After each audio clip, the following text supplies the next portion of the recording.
Welcome into Northside Territory, Foul Territory Network's Cubs podcast. I'm Sahadev Sharma with my partner Patrick Mooney. We are your Cubs beat writers over at The Athletic. Patrick, before we get into this show, let's take a quick moment to talk about the Foul Territory store. That's foulterritoryshop.com. You can shop the 2026 All-Star Collection now at the New Look shop. The drop features every All-Star, including PCA. Keep an eye out for more officially licensed gear throughout the rest of the season and playoffs at foulterritoryshop.com. You can scan that QR code that's on the screen right now if you are watching on YouTube. That's foulterritoryshop.com. Patrick, the Cubs had a draft last weekend. 2 days, 21 selections for them over 20 rounds. They had that extra pick after Kyle Tucker signed with the Dodgers, and they took 16 pitchers. This is not a shock. Dan Kanterowitz kind of tipped their hand, so to say. You know, he didn't flat out say they were going to do it, but if the opportunity arose, he said they were looking to be more aggressive with selecting pitchers. They were working more directly with player development and Tyler Zombro, who has taken on a bigger role, VP of pitching. And 16 new arms are in the system. They're not all signed yet, so not official, but I believe they expect to sign the majority of these guys, the vast majority of the players they drafted. And number one pick, 23rd overall, Cade Townsend out of Ole Miss. Right-handed starter for them. That's their number one pick. New big arm added to the farm system. Arguably the top arm in the system now. Yeah, it was interesting to hear Cade, be asked about his connections to the organization, and he said, he knew Ryan Rollison really well, and I thought that was a good jumping off point. In terms of trying to think about what the Cubs are doing with their pitching group. And so Rawson, a waiver claim who bounced around this offseason, former first-round pick of the Rockies, where things didn't work out, needed a change of scenery, needed to get healthy. That was probably the primary reason why he had bounced around that much. And it was good timing because I was in Cincinnati and, Rawson was walking off the field, and he's a really good talker. He's a thoughtful guy, very appreciative and, insightful because of his journey to get to this point. And yeah, he was a first round pick out of Ole Miss. His wife, who had also gone to Ole Miss, works with their athletic department and sort of in the NIL space. And so he's gotten to know Townsend over the last two off seasons, basically since he first stepped foot on campus as a student athlete. And, he said he obviously has big league stuff, but that he was very impressed by the way he went about it, how he would talk through the game. I'm assuming he's very up to date on all the bells and whistles, in the Cubs tech department, just kind of already speaks that language. And so Rollison, a guy who no one really paid attention to when the Cubs made that waiver claim, and is now like pitching the ninth inning for the Cubs at times, or pitching multiple innings in games they wind up winning, like at Dodger Stadium of all places. Like, he's an example of this system. And so he had been asking Zombro sort of on and off of like, do you think we got a shot at Townsend? They're texting back and forth. Zombro did a Zoom with Townsend in the final days before the draft, on top of what was a very good meeting with the Cubs at the draft combine. And so this, I think you could speak to this, Sahadev, is should be a better form of synergy than maybe they've had in the past, or at least that's the hope. Yeah, I mean, I think they've really incorporated player development and working hand in hand with Zombro and his pitching people. Uh, I think that should lead to better results. I think it's a better process when you have the people that are going to be working with these guys and coming up with the development plan, helping identify what works best, what traits they're looking for. Uh, this is something that teams have been doing for years, as far as you get the data, you get the high speed images, high speed camera images, and you can kind of understand what a pitcher can do. What pitches can you add? What can you incorporate into this pitcher's arsenal, and feel strongly about it just by the way a pitcher's arm moves. And they, with all these selections, with many of these selections, they already have a development plan in place. You mentioned it with Townsend; he's very aware of all the tech, and it seems like there's a good plan in place.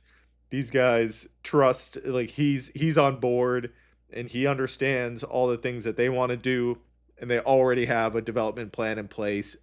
I'd expect him to, as long as he's healthy, to be the type of pitcher that could move quickly. That doesn't mean he's going to be on the opening day rotation next year or anything like that. I mean, moving quickly is being ready by 2028. If he's ready late 2027, that's a huge developmental win.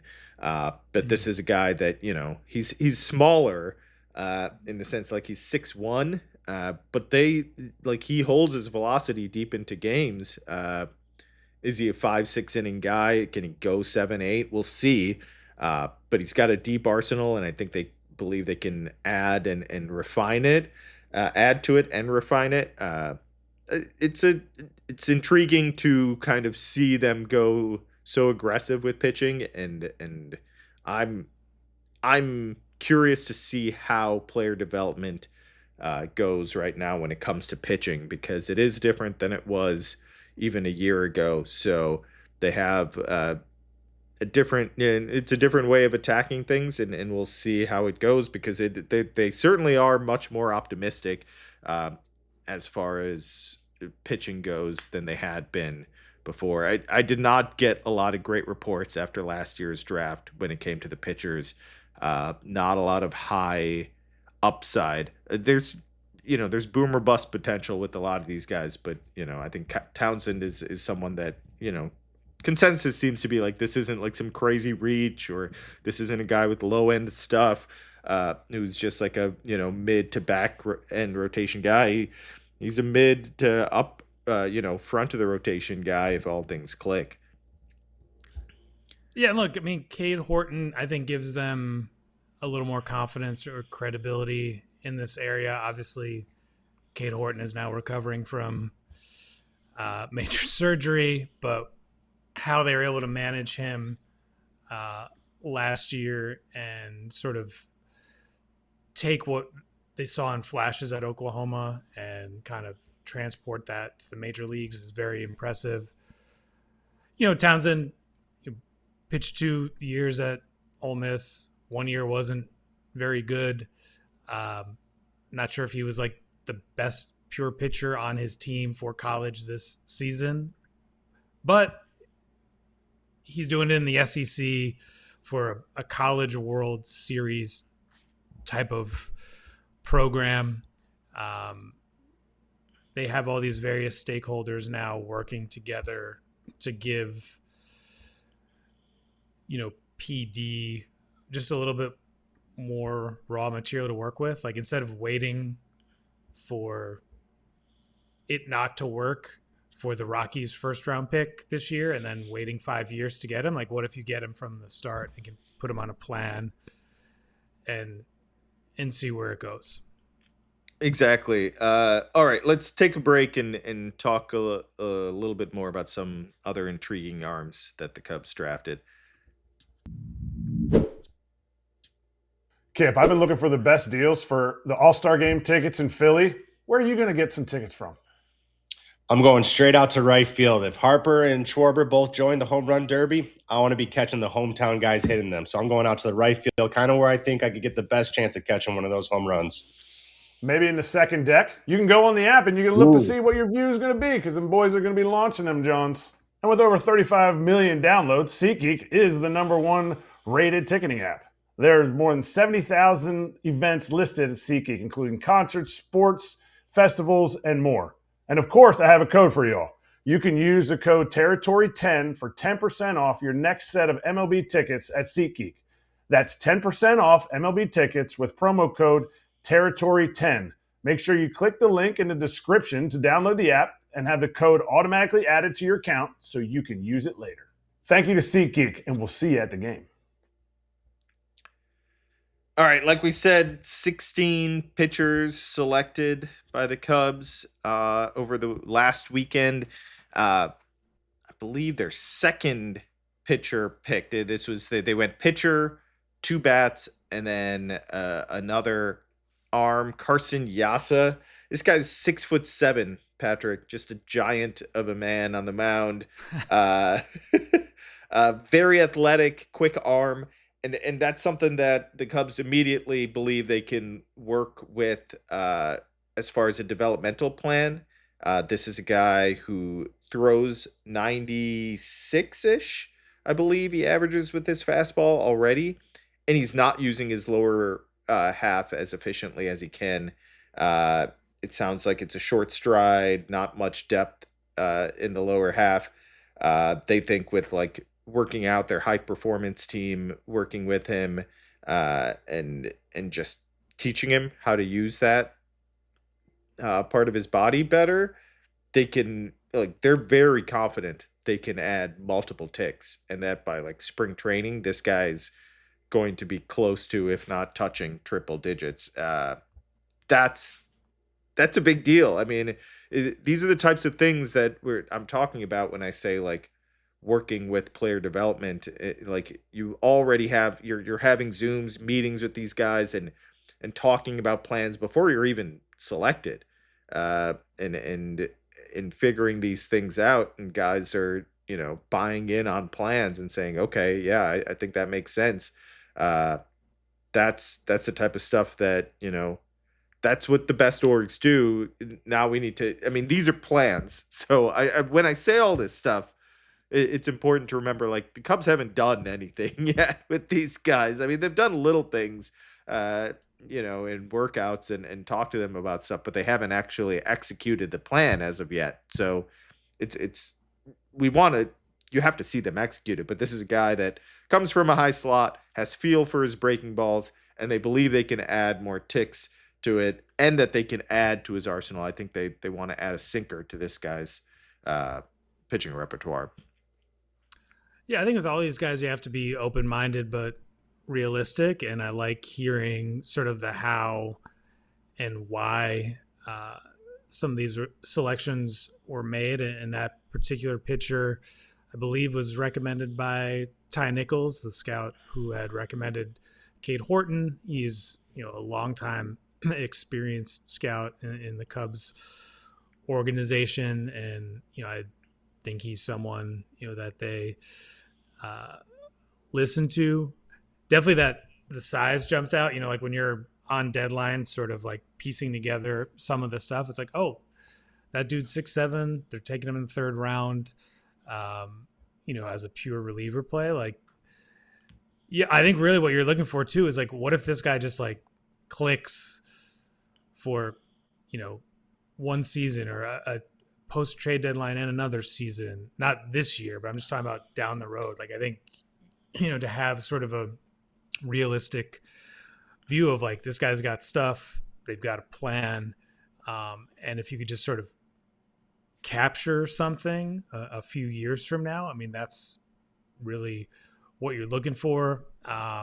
Scanning some of these other names, Sahadev, like what pops out to you? Obviously you got to go read it on The Athletic for a more thorough breakdown, but like, what are 2 or 3 other takeaways or names that lit up for you? Yeah, I think it was a 4th or 5th rounder. Dillian Mariano from Northwestern State, guy that's like skinny. I think they had him in for a workout and he's like 165. He's already throwing 95. I think he's over his Northwestern State career. He jumped a bunch of ticks, and they still feel like there's more in there. get him on a weight gaining plan, weight training plan, and they believe they can add 2-3 ticks there. Like that's the type of stuff, like immediately there's a plan. Immediately they're like, this is how we're going to elevate this this pitcher. Isaac Morton, right-handed pitcher. This guy fell to the 6th round because he was hurt. I think he was looked at as a much higher round pitcher. University of Minnesota. I think he was pitching hurt for a little while. So like he was holding 96 for 5-6 innings, and then suddenly, for a couple starts there, he was at 92. And at first they were saying he was fatigued. No, he was pitching with a significant injury. He's undergone. I'm not sure if he's undergone surgery yet. He either will or has undergone surgery, so he's out right now. But they saw him as like the guy with the best sweeper in the draft, one of the best sweepers in the draft, and like a pretty nasty sinker. They're dreaming on him and hoping when he gets healthy that he could be a pretty special pitcher.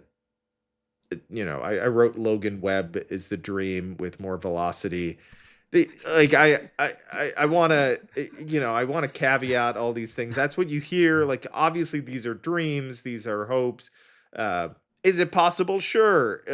Is it likely? Like, you need to caveat that with like, this is just like, these are the wild comps you can get when you're talking to people about this stuff. But they're excited about him and think like once they get him healthy, but health is going to be an issue. Like it's not the first time he's dealt with injuries, and like if that's the case, then you just don't know what's going to happen and what happens with these guys when injuries are the case.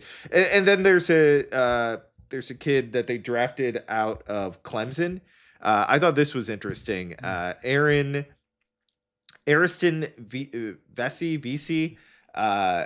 So he committed to Georgia out of high school, and as a two-way player, or he was committed to Georgia as a catcher, and then in high school, like randomly, like came on the mound, like they needed pitching, and he was throwing like 95.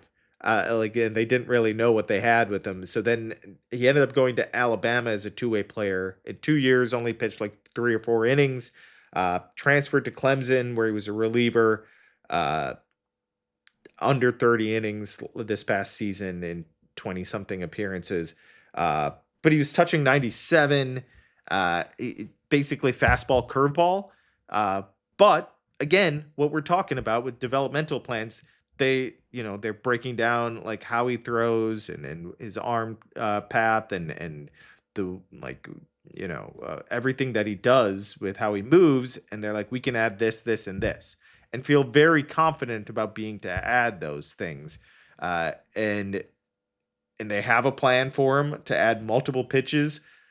Like it's barely any development, any time with tech and a real development plan, working on adding pitch design. He's not spent any time really doing that because he's been a two-way player and just really spent time as a reliever this year and only worked with 2 pitches. That's kind of like we'll see what happens there. I think these are the types of things, like if you believe that you can do these things and you execute, like that's quickly proof that pitching development has gotten better. Like if we're a year from now, if we're talking about these guys, like, hey, 4 of these guys actually executed their plans and are now doing different things, like that's when we start talking about, okay, they really did something with their pitching development. It hasn't happened yet. This is all talk right now and plans and just what they're hoping to do. So he's like Shohei Ohtani, but better. This two-way guy who got drafted Absolutely. in the middle of the yeah. I think that we're safe in saying that. I think we should just go ahead with that. I don't think he's going to be a two-way. I think they drafted him as a pitcher, to be clear. Okay. All right. Okay. Let's take a quick break, but talk a little bit about how this impacts the organization and presently and in the future. This episode is brought to you by FanDuel. Baseball fans, the MLB season is in full swing, and FanDuel is giving you a chance to call your shot with daily dingers. Joining the action is easy. Just make your free pick on who's hitting a home run in their game, and if you're right, you'll get a profit boost to use on your next bet for a chance at extra winnings. It's just another reason why FanDuel is the home of home runs. So are you ready to play your game? Head over to FanDuel.com/podcast to get started. That's FanDuel.com/podcast to opt in for daily dingers and make your free pick on who's hitting a homer. Play ball and swing for the fences on FanDuel, an official partner of Major League Baseball. No purchase necessary. Opt-in required. Bonus issued as non-withdrawable profit boost tokens. Restrictions apply, including any token expiration and max wager amount. See terms at sportsbook.fanduel.com. Gambling problem? Call or text 1-800-GAMBLER. Okay, Patrick. So an infusion of pitching talent into the system. Yeah, we'll see how good these guys are. But right now, the Cubs feel really good about the talent they have and the talent they can work with in their system. What does that mean for the trade deadline? No, they're not going to trade a bunch of these guys this trade deadline. Unless there's some big deal to be made, they can't. First of all, they can't be traded. Yeah, they can't, right? But they could they could be a player to be named later. If you wanted to go that route, I don't think that's what this draft was about. But now, do other arms become available? That's the question. Is Jaxon Wiggins more available suddenly? If Cade Townsend, I think they'd argue is the Cubs probably feel like he's better, maybe slightly, but I would say Jaxon Wiggins is available. He could be had, not for 2 months of a reliever or maybe even 2 months of a starter. But if you can get a big deal in place, they'd be willing to part with Jaxon Wiggins. And a couple of weeks ago, that may have not been the case. It does give them more options, and we've seen they're not exactly shy about trading recent draft picks. Again, getting beyond that sort of CBA mandated roster guidelines, but how do you get Kyle Tucker? How do you get David Peterson? I think there was one other. Was it Soroka last year?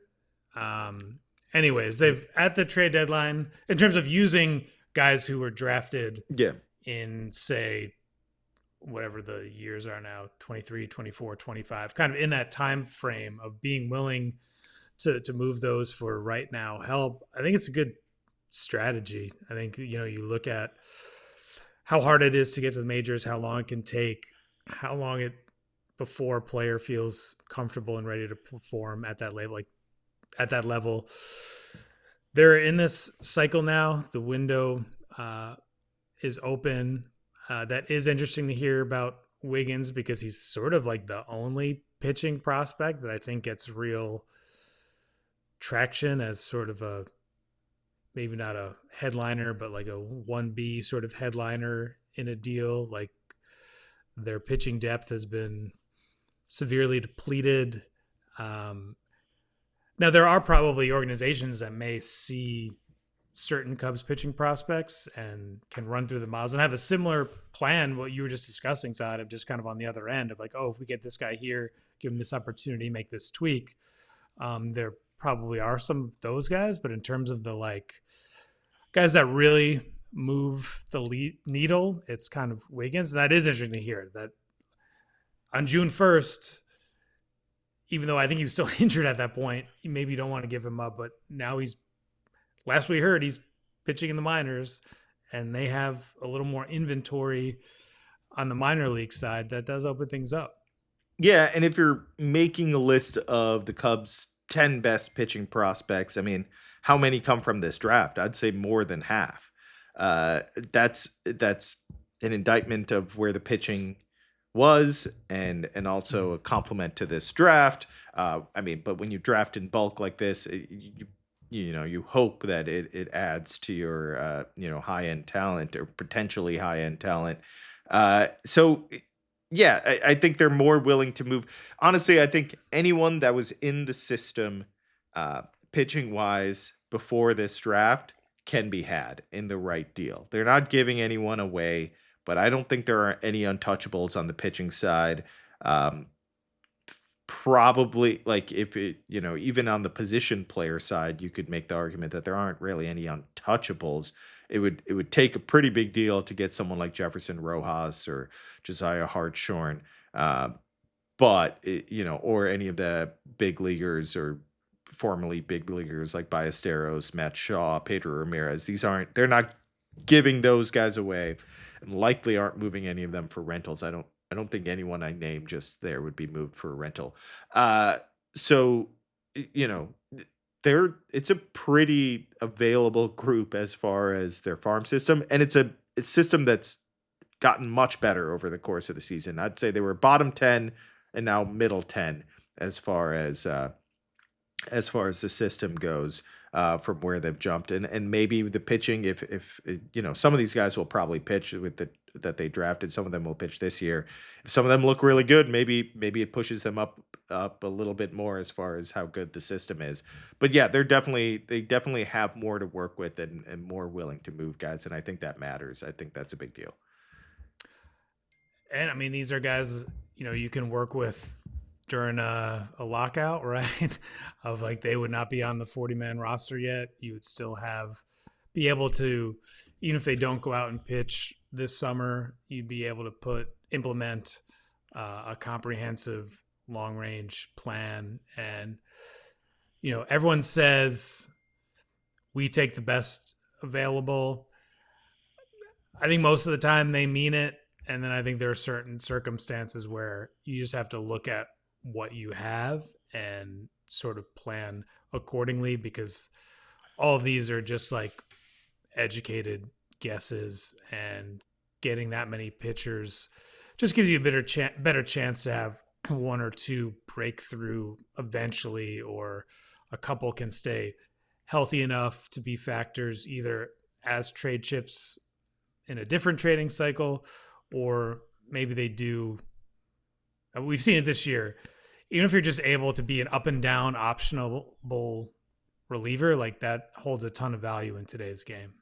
Absolutely. All right, we'll wrap it up there. We'll be back next week with more episodes of Northside Territory. Make sure to rate, review, subscribe. We'll probably have a mailbag next week, so make sure to check Twitter and respond to our ask for questions. But for now, this is it this week. Thanks for listening, everyone. Make sure to rate, review, subscribe. Subscribe to the YouTube channel and subscribe to The Athletic, where Patrick and I are on top of all things Cubs. Thanks for listening and watching. Take care, everyone.